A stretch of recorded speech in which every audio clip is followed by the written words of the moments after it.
Susana, que está en la pista, que está en la pista de arriba, que está en la pista de arriba, que eso es un avión, Susana, que se acaba de estrellar un avión, me cago en Dios. Que sí, Susana, que sí. Que ha llegado la polvareda hasta allí, Susana, que sí, que eso es un avión, que he visto la bola de fuego.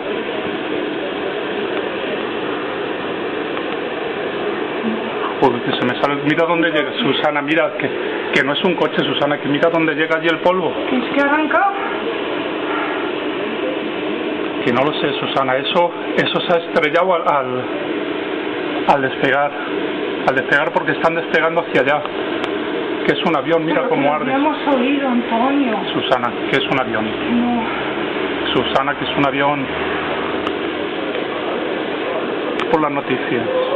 Por la tele. ¿No?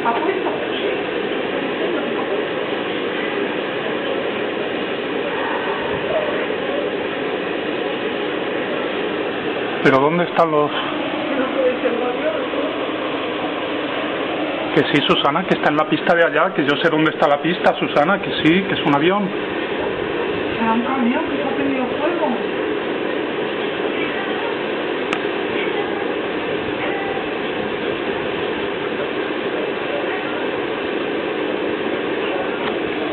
Pero ¿dónde están los bomberos? Mira los bomberos, donde van ya todos corriendo, mira. Es un avión, Susana, se acaba de estampar un avión. Venga, ya, tranquilízate. Ya. Susana, te lo juro que he visto la bola de fuego, según he mirado por el rabillo del ojo, he visto una bola de fuego impresionante y de repente... ¡fuac!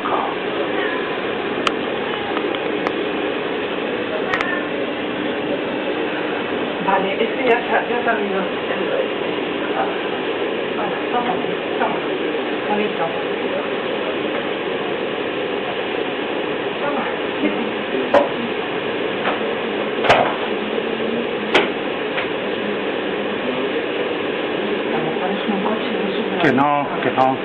Que yo he visto la bola de fuego, Susana, que la bola de fuego, vamos, llegaba como 50 metros de altura una bola de fuego, que se ha estampado un avión ahí, Susana, que eso no es que un coche no hace eso.